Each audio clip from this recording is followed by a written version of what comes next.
Picture 11 days. 11 sunrises over the same stretch of tarmac in southern Russia, and for every single one of them, a machine worth more than a small air force sits exposed under open sky, unguarded by anything more than a chain-link perimeter, a scatter of Pantsir launchers on the horizon, and whatever luck happens to be in season that week. This is Taganrog, a city on the Sea of Azov coast, home to the Beriev aircraft plant. Summer 2026.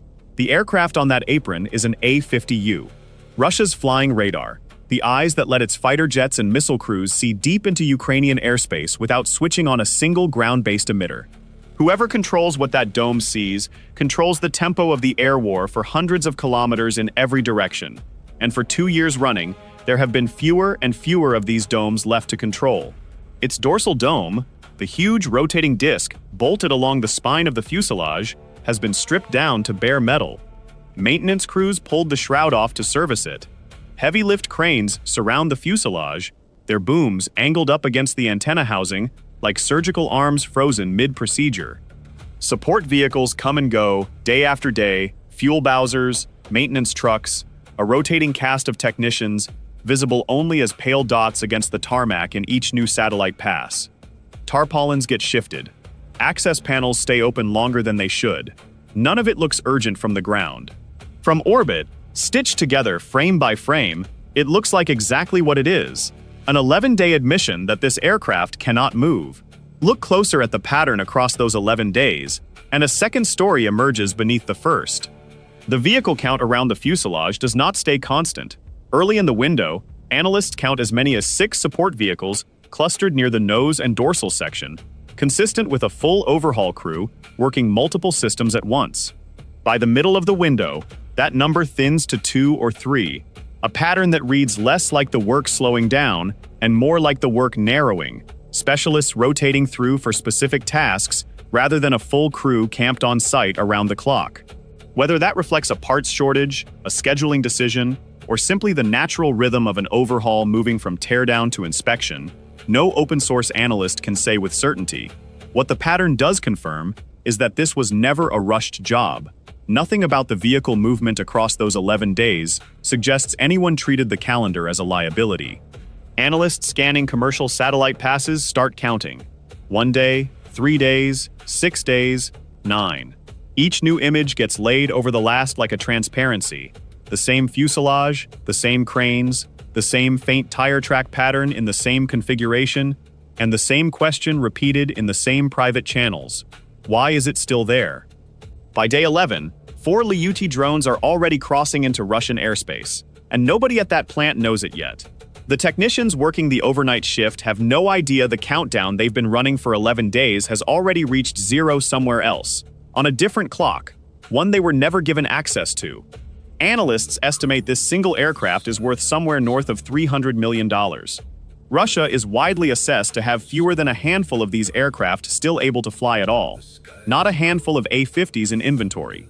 A handful still capable of taking off, completing a mission, and landing again without a maintenance crew waiting on the tarmac to patch something that failed mid-flight, which is exactly why an A-50U is never supposed to sit in the open like this. Not for 11 hours. Certainly not for 11 days. In an ideal Russian Air Force posture, an aircraft this valuable spends as little time as physically possible outside a hardened shelter, and every hour outside one is treated as borrowed time, logged, tracked, minimized. 11 days is not borrowed time. It is a schedule that stopped pretending the threat existed at all. Something in Russia's plan to keep this aircraft hidden broke down. By the time anyone in Moscow understood how badly, it no longer mattered. This video reconstructs what happened at Taganrog using publicly available satellite imagery, Russian regional statements, and open-source tracking of what remains of Russia's airborne radar fleet. It is not a story about one lucky strike. It is a story about an accounting problem Moscow can no longer put off, because there is exactly one plant in the country that can put an A-50U back in the sky, and it just proved it is not safe either. To understand why that matters, start with what an A-50U actually does. The airframe underneath it began life as an Ilyushin Il-76 transport, but that is where the resemblance to a cargo plane ends. Bolted across its back is a rotating radar dome, roughly 9 meters wide. NATO calls the type mainstay. That dome sweeps the sky and the ground below it, tracking aircraft, cruise missiles, and sometimes ground targets across hundreds of kilometers. A single A-50U can coordinate an entire fighter screen, feed targeting data to surface-to-air batteries, and do all of it without a single Russian ground radar ever needing to switch on. It is, in effect, a flying command post as much as a sensor platform, a node that ties together interceptors, missile batteries, and ground controllers into one coherent picture that no single ground radar, however powerful, could produce on its own. For Ukraine, that makes the aircraft a threat multiplier, hiding inside a threat multiplier. Every hour an A-50U spends aloft over the Sea of Azov or the Black Sea makes it harder for Ukrainian pilots to fly unseen and harder for Ukrainian missiles to arrive unexpected. Ground it, even temporarily, and the picture Russian air defense commanders rely on gets measurably worse. Gaps open where the dome used to fill them, and every subsequent Ukrainian strike package gets a slightly longer window of genuine surprise. Russia does not have many of these aircraft left. Ukraine has already shot down 2 A-50 aircraft earlier in the war, according to Ukrainian military statements. One went down over the Sea of Azov, in an engagement Ukrainian officials credited to a coordinated air defense effort rather than a single lucky shot, the kind of result that gets studied and repeated rather than dismissed as a fluke. A second, Kiev says, was damaged badly enough to end its service, pulled from operational rotation, and left as, at best, a source of spare parts for whatever airframes remained. Each of those aircraft carried a crew far larger than a typical fighter or bomber, somewhere in the range of 10 to 15 specialists depending on the mission profile, pilots, navigators, and the radar and systems operators who actually read the dome's output and turned it into usable targeting data. Losing an A-50 is not just losing a machine. It is losing an entire trained air battle management crew in a single engagement. Expertise Russia cannot regenerate. On the same timeline it can build a new airframe, assuming it could build a new airframe at all. Independent analysts have never confirmed a precise fleet count. The consistent estimate is a fleet in the single digits, with only a handful genuinely flightworthy at any given time. Every airframe lost is not easily replaced. Production of new A-50 class aircraft stalled decades ago. What Russia has is what Russia has. There is no assembly line quietly turning out fresh mainstay airframes to backfill the losses. No warehouse of spare rotodomes waiting to be bolted onto a new fuselage. Every operational A-50U flying today is, in a very real sense, a survivor.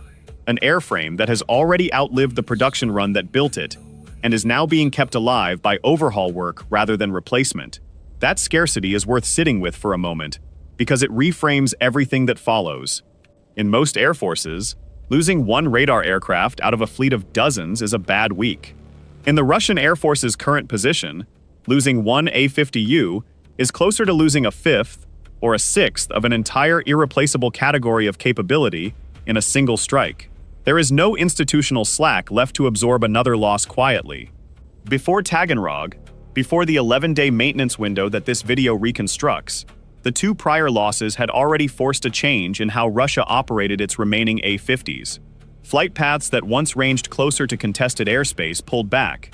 Patrol patterns grew more conservative, favoring routes deeper inside Russian-controlled territory and further from the kind of surface-to-air ambush that claimed the aircraft over the Sea of Azov. Sortie counts, by open-source tracking estimates, thinned out. The remaining fleet flew less, not because the mission need had decreased, but because every additional hour aloft carried a risk calculus that had shifted permanently against Moscow. That caution bought the surviving airframes time in the air. It did nothing to protect them on the ground, and it did nothing at all to protect the one facility every surviving airframe eventually had to return to. That brings the story to Taganrog. The Beriev plant there, formerly the Beriev Aircraft Company, is the only facility in Russia equipped to overhaul and modernize the A-50 into A-50U standard. Not one of several, the only one. The plant traces its lineage back generations, originally built around seaplane and amphibious aircraft design work, long before it became the custodian of Russia's airborne radar fleet, and that institutional history is part of why relocating this capability elsewhere is not a simple decision. The specialized jigs, the technicians who have spent careers learning this one airframe's quirks, the test equipment calibrated specifically for the rotodome's antenna array, none of it packs up and moves to a second site overnight, and Russia has had no apparent appetite or spare industrial capacity to build that redundancy from scratch mid-war. Every A-50U that needs new avionics, airframe work, or a scheduled overhaul has to come here. There is no alternative site, no backup line, no second plant quietly finishing the same work somewhere in the Urals or Siberia, tucked far enough from the front that a drone with hundreds of kilometers of range would never realistically reach it. That single-point dependency is the whole story in miniature. Hit one aircraft, and Russia loses one radar plane. Hit the plant's ability to service its aircraft, and Russia loses the ability to keep any of them flying long-term. It is the difference between amputating a finger and severing the nerve that controls the whole hand. The second injury costs far more than its size would suggest, because everything downstream depends on it. Consider what this dependency actually means for the people who work there. The Beriev plant employs a workforce that has, in many cases, spent an entire career on this one airframe family. Engineers who trained on the original A-50 program decades ago and have watched it evolve into the U variant. Technicians who can diagnose a wiring fault in the rotodome by ear before a diagnostic panel confirms it. That kind of tacit, accumulated knowledge does not transfer to a new facility on a training schedule measured in months. It transfers, if it transfers at all, across years, and only if the people who hold it are willing and able to relocate. Which means the plant is not just a building full of jigs and cranes. It is a repository of expertise that cannot be duplicated on demand, and every strike that lands anywhere near that workforce carries a cost that does not show up in any satellite image. The risk, however small on any single night, of losing not equipment, but the people who know how to use it. Taganrog had already learned part of this lesson once before. The plant had already been struck by drones in an earlier attack. One Russian authorities acknowledged caused a fire on the grounds. That earlier strike did not need to destroy an aircraft to matter. Simply proving the facility was reachable at all was enough to change how it should have been treated afterward. In Russian planning logic, a facility that has already survived one strike tends to get treated as proven, hardened, safe enough. The instinct is almost bureaucratic. Damage was assessed, repairs were made, the incident was logged and closed, and operations resumed on the assumption that lightning, having struck once, was now statistically less likely to strike the same coordinate twice. The open-source community that tracks this war for a living reads it the opposite way. A plant struck once is a plant already mapped, already ranged, already a known coordinate on somebody's target list, with flight times, air defense response patterns, and approach corridors all logged from the first attempt and available to refine for the second. In a war fought partly through iteration, a first strike is rarely the end of an operation. It is a rehearsal. On the surface, Taganrog looks like the safest possible parking spot for a machine this valuable. It sits hundreds of kilometers from the nearest stretch of front line. It sits on the Sea of Azov coast, tucked into Rostov region, ringed by layered Russian air defense. On paper, it is deep rear territory, the kind of location a planner 2 years into a different war might have called untouchable without irony. That is exactly the assumption Ukraine's long-range strike campaign has spent the better part of the war dismantling. Drones with the range to reach targets hundreds of kilometers inside Russia are no longer a novelty. They are a standing category of weapon, deployed against refineries, air bases, radar sites, and now, repeatedly, against the handful of facilities that keep Russia's most exotic aircraft flying at all. Among them, the Lyutyi, a Ukrainian long-range strike drone, slower than a cruise missile, far cheaper than one, and increasingly the tool of choice for exactly this kind of patient, deep penetration strike. Reported to be produced domestically and iterated rapidly, with successive batches trading small design changes for better range, better payload, or better resistance to jamming, the Lyutyi represents a category of weapon built for volume rather than individual sophistication. It does not need to be stealthy in the way a manned strike aircraft would need to be. It needs to be numerous, cheap enough to lose in bulk, and precise enough that the ones which do get through still find their mark. Estimates place its range at well over 1,000 kilometers depending on payload and routing, more than enough to reach Rostov region from launch points well inside Ukrainian-controlled territory, flying low, slow profiles that trade speed for a smaller radar signature and a longer loiter capability if a route needs adjusting mid-flight. So when open-source satellite watchers noticed one airframe sitting on the Beriev plant apron with its dorsal radome shroud stripped away, day after day, the read was immediate. Not a target of opportunity, a target of patience. Servicing an A-50U is not like servicing an ordinary transport aircraft. The rotodome has to come off, or at least have its outer shroud removed, so technicians can reach the antenna array, the cooling systems, and the electronics packed inside it. That work cannot happen inside a hangar built for an ordinary Il-76. It needs open apron space, overhead crane access, and days, sometimes weeks, of uninterrupted ground time. The antenna array alone is a delicate, densely packed system, thousands of individual elements and the wiring harnesses that feed them. And any technician who has worked this platform will tell you that rushing the reassembly risks introducing faults that only show up mid-flight, at altitude, when there is no ground crew within reach to fix them.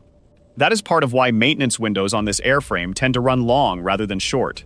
Nobody wants to be the crew chief who signed off on a rushed reassembly that put a $300 million aircraft and a 15-person crew at risk over a shortened maintenance schedule. Here is the obstacle nobody at the plant could design around. Once that shroud comes off, the aircraft cannot simply be rolled into a hardened shelter for the night. The cranes servicing it cannot be repositioned in an hour. The support vehicles clustered around the fuselage cannot vanish the moment a warning siren sounds. Every piece of ground support equipment committed to this specific airframe, every technician mid-procedure on an open antenna housing, represents hours of setup that cannot simply be undone and redone on demand, which means that in practice, once the work begins, the aircraft is functionally locked in place for the duration, air raid siren or not. Every day of that 11-day maintenance window was a day the aircraft's thermal signature, its radar cross-section, its coordinate, stayed fixed, predictable, unmoving. For a normal transport aircraft, that predictability barely matters. For one of Russia's last handful of airborne early warning platforms, it is close to fatal. The complication is this: Taganrog is not undefended. It sits behind Pantsir short-range systems, backstopped further out by S-400 batteries covering the wider Rostov region. On paper, anything slow and low approaching that plant should be found and destroyed long before it ever arrives. The Pantsir S-1 combines short-range surface-to-air missiles with a rapid-fire autocannon specifically designed to shred exactly the kind of slow, low-flying target a strike drone represents. And batteries are typically positioned to provide overlapping coverage across a defended site rather than a single point of protection. The S-400, meanwhile, is built for longer-range, higher-altitude threats, less suited to a drone-hugging low terrain, but still capable of contributing radar coverage and, in principle, engaging targets further out before they ever reach the Pantsir umbrella. Layered on paper, layered in briefings. Layered, evidently, in a way that still left a gap wide enough for a strike to get through. I went back through the open-source satellite timeline analysts published for this stretch of apron, and one detail kept nagging at me. It is not the presence of the aircraft that stands out. Russia parks valuable airframes in the open more often than its Air Force would like to admit. What stands out is the duration. Behind every one of those satellite passes sits a community that does not get much credit in the headlines this story eventually generates. Open-source analysts working this beat do not have access to classified overheads or a tasking authority that can point a satellite wherever they want, whenever they want. What they have is a patchwork of commercial providers, each with its own revisit schedule, its own resolution limits, and its own pricing that puts the highest quality imagery out of reach for anyone without institutional backing. A given patch of ground over Taganrog might get imaged once a day by a lower resolution constellation, and only every few days by something sharp enough to actually distinguish a stripped radome from a shrouded one. Cloud cover erases entire passes. A satellite's orbital geometry on a given day can leave the apron in shadow at exactly the angle that would have shown the most detail. Piecing together an 11-day picture from that kind of intermittent, imperfect coverage is slow, unglamorous work. Analysts cross-reference timestamps against known satellite pass schedules to confirm an image is genuinely recent and not a repost of an older frame mislabeled in a hurry. They check shadow length and angle against the sun's position for that date and latitude, a rough but reliable way to catch imagery that has been mislabeled, deliberately or otherwise. They compare vehicle positions and crane orientations frame over frame, building a kind of stop-motion record of a facility that has no idea it is being watched this closely. Much of this happens in public or semi-public spaces, Telegram channels and specialist forums, where amateur and professional analysts alike post crops, annotate them, and argue in the replies about whether a given shadow is a support vehicle or a stray shipping container. It is unglamorous, occasionally wrong, frequently corrected in real time by someone else in the same thread, and collectively far more reliable than any single analyst working alone.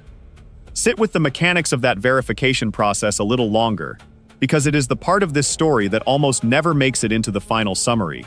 When a new image lands in one of these channels, the first response is rarely acceptance. It is challenge.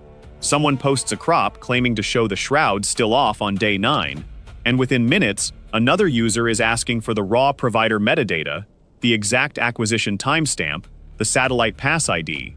A third user overlays the new frame against day 6 and flags a shadow angle that does not quite match what the sun's position that afternoon should have produced, and the whole thread pauses until someone resolves the discrepancy or concedes the frame might be mislabeled. This is not a formal process with a name or an institution behind it. It is closer to a standing peer review that runs continuously, in public, with no editor and no deadline, and it is precisely because nobody trusts any single frame that the 11-day pattern, once it survives that scrutiny, carries as much weight as it does. A single suspicious image gets picked apart and often discarded. 11 independently sourced, independently timestamped, independently cross-checked images that all tell the same story are much harder to wave away. That process is what turned 11 individually unremarkable satellite passes into a single, damning timeline. No one image proved anything. Stacked together, dated, cross-checked against each other, they proved something no single frame could. That this was not a maintenance delay of a day or two caused by a part shipment running late. It was a fixed, extended commitment, the kind of pattern that becomes visible only when someone is deliberately looking for it, day after day, and writing down what they see. 11 days is not a quick service check.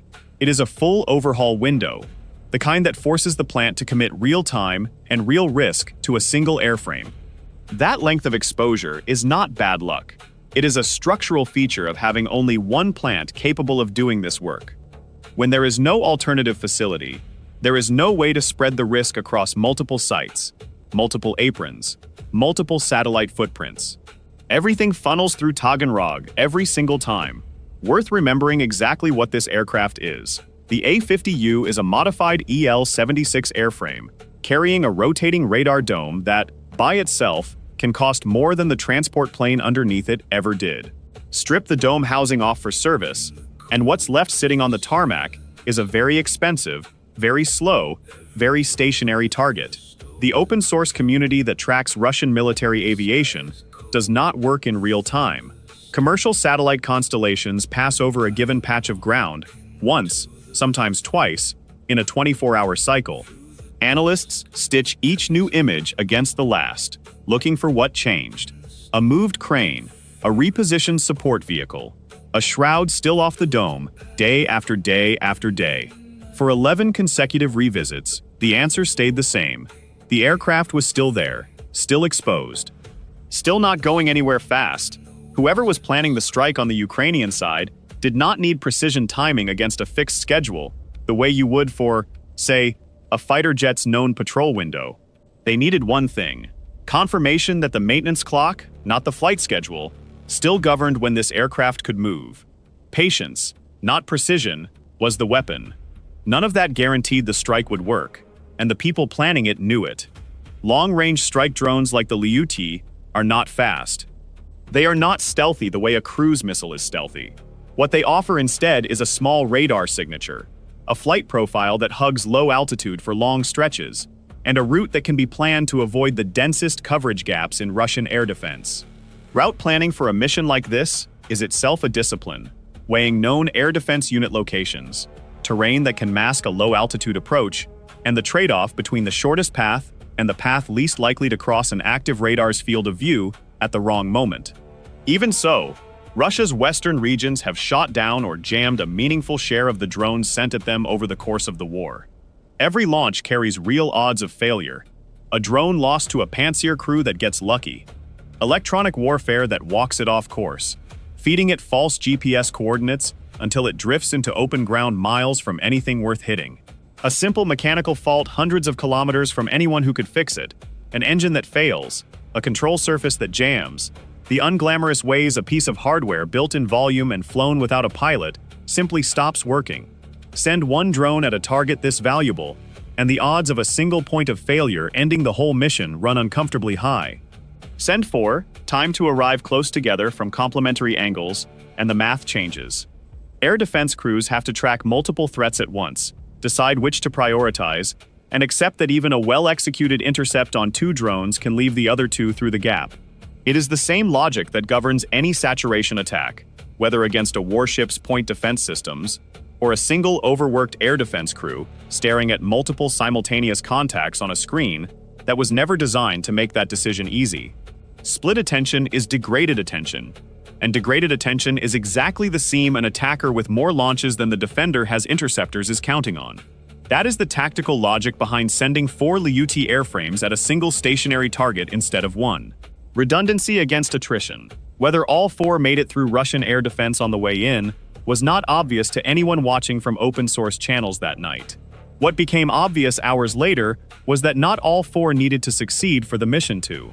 Confirming what actually happened next required something Russia's regional officials rarely hand over voluntarily: an admission that something had gone wrong. Zoom out, and this fits a pattern that has defined the last 2 years of this war far more than any single headline strike. Ukraine cannot match Russia tank for tank, missile for missile, or aircraft for aircraft. What it can do is force Russia to spend enormous sums protecting assets that were never designed to be defended against this kind of threat. An A-50U was built to survive fighter jets and long-range air-to-air missiles. Threats that come in fast, from the air, with seconds of warning. It was never built to sit exposed on an apron for 11 days against a threat that costs a fraction of its own price tag, needs no runway, no pilot, and no return flight plan. Every dollar Russia now has to spend hardening Taganrog, adding shelters, adding air defense density, rethinking maintenance scheduling, is a dollar that could have gone toward literally anything else, extracted not through direct combat, but through the simple threat of what happens if the plant is left exposed again. What strikes us about this particular story is not really the aircraft at all. It is the plant. Taganrog is a single point of failure sitting in the middle of Russia's entire airborne radar capability, and no amount of Pantsir coverage changes that underlying math. You can defend a location. You cannot easily defend the fact that everything funnels through it. Here is the take that will probably split the comments section. Keeping this aircraft at Taganrog for 11 days with its radome stripped was not just an accepted risk, it was an unforced error. Russia has known since the first A-50 went down earlier in the war that this exact class of aircraft sits near the top of Ukraine's target list. Leaving one motionless and exposed for over a week at the only facility on Earth capable of repairing it is not bad luck catching up with good planning. It is a maintenance schedule that never got adjusted for the threat environment it was operating inside. Put yourself in the position of whoever schedules maintenance windows for Russia's AWACS fleet. You have a handful of flight-worthy airframes, one plant that can service them, and an enemy that has already proven it can reach targets this deep.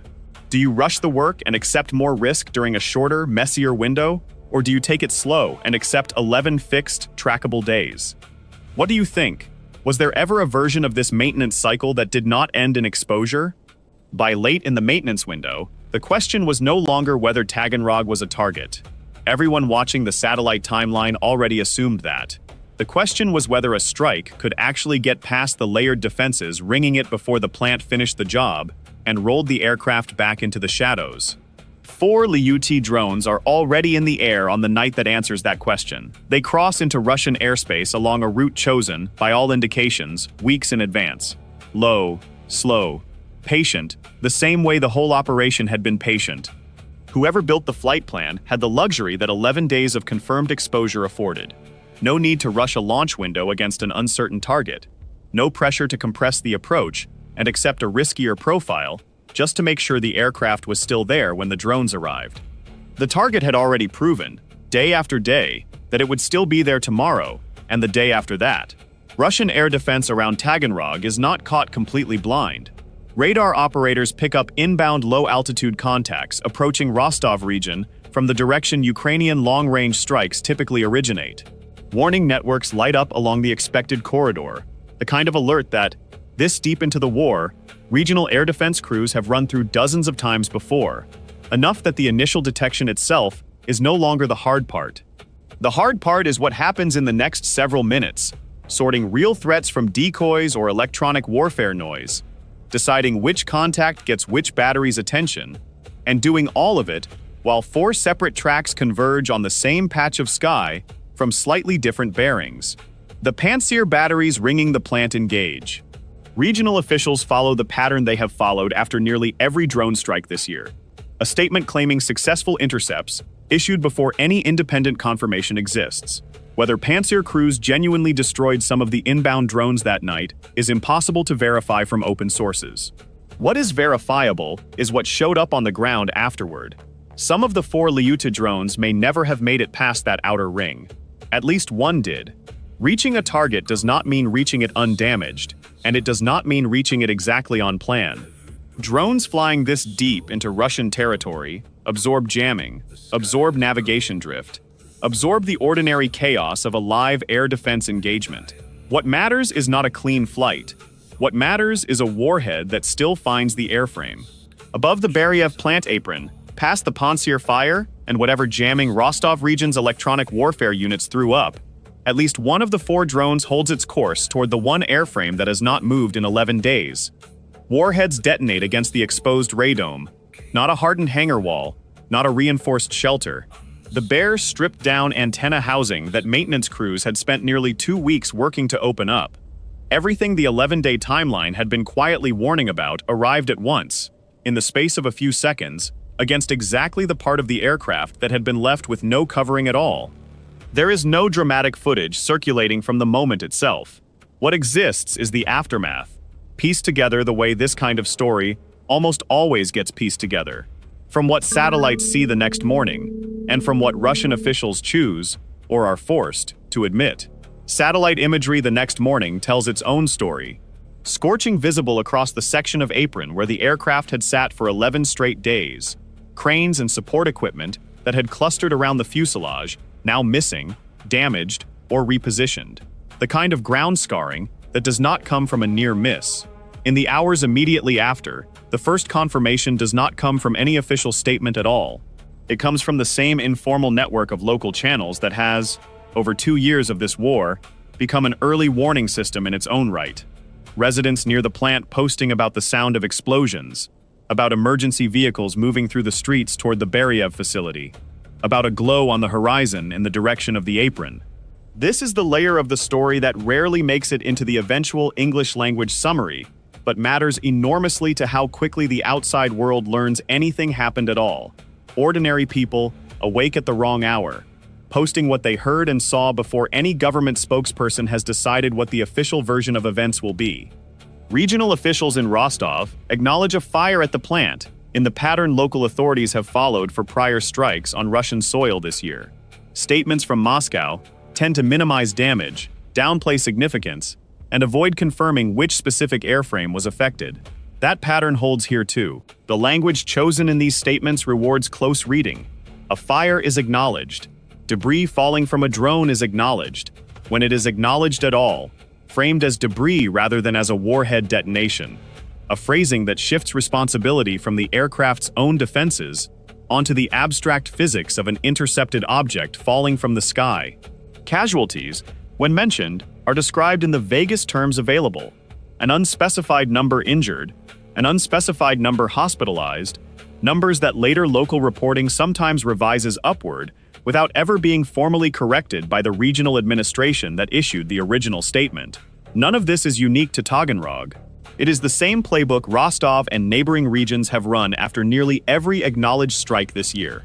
A script refined less by any single decision than by 2 years of repeated practice in how much to admit and how much to leave unsaid. Read that statement again, slower this time, because the specific words chosen matter more than they first appear to.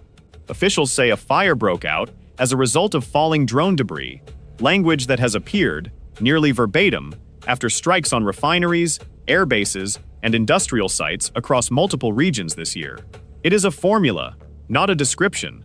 It never specifies whether the debris in question was a drone that was genuinely intercepted well short of its target, or a drone that reached its target and detonated, leaving wreckage that a press office can still technically call debris.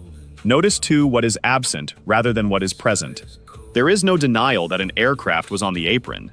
There is no denial that the aircraft belonged to the Airborne Early Warning Fleet.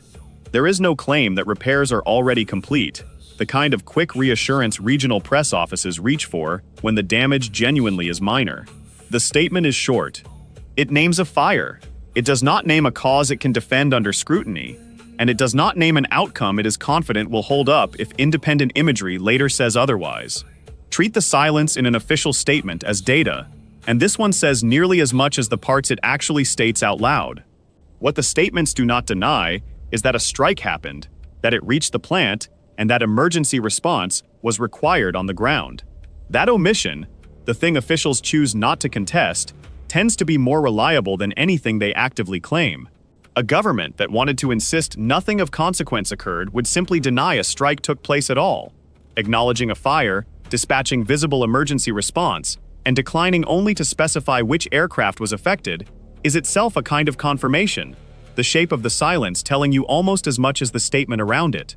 For the analysts who had spent 11 days watching this exact stretch of apron, the imagery lands less as a surprise and more as a confirmation. The thing they had been tracking, the exposed radome, the immobile cranes, the fixed coordinate, had finally caught up with the airframe sitting under it. None of this means the story ends cleanly. Open source assessment rarely offers a tidy verdict. What the imagery and statements together support is that the aircraft absorbed real damage. Whether that damage amounts to a total loss or a long, expensive repair is the kind of detail that may not be independently confirmed for months, if ever. What is not in dispute is the arithmetic Russia now has to do. Fewer than a handful still flightworthy. That was the assessed size of Russia's usable A-50U fleet before this strike. Whatever the precise damage at Taganrog turns out to be, that number does not move in a direction anyone in Moscow wants. And the plant itself now carries a second confirmed strike on its record, not a rumor, not a single unverified claim. A pattern, established twice over, that the one facility capable of keeping this entire aircraft type in service is reachable by exactly the kind of long-range drone Ukraine has been building in growing numbers. That is the real cost of this episode, not one radome, the maintenance cycle of an entire capability. Every future A-50U that needs an overhaul now has to go through Taganrog. There is still no alternative plant. Building one would take years, and resources Russia's aviation industry has struggled to spare, even before this war reshaped its priorities. Resources already stretched thin across replacing other losses: tanks, artillery systems, air defense stock, and the steady drain of a war that has not given Russian industry a quiet stretch in which to invest in genuinely new infrastructure, rather than patching what already exists. So the decision facing whoever manages this fleet going forward is no longer simply operational. It is existential in miniature. Send the next damaged or aging A-50U to the only plant that can fix it, and accept that the plant itself is now a demonstrated repeat target. Or leave the aircraft grounded, unrepaired, and effectively retired, shrinking the usable fleet without a single additional drone ever being launched. Either choice costs Russia airborne radar coverage it cannot easily replace. There is no third option quietly waiting in reserve. No under-the-radar backup facility this story simply hasn't uncovered yet. The choice really is that narrow, and every month that passes without a resolution is a month the existing fleet ages a little further, while the industrial base meant to sustain it stays exactly as thin as it was the day this strike happened. There is a piece of this story we could not fully verify for this video: the precise extent of the damage to the airframe itself, beyond what satellite imagery and regional statements support. If further imagery or additional confirmation surfaces, that is worth its own follow-up. Comment more if you want us to track this one and come back with an update once clearer imagery is available.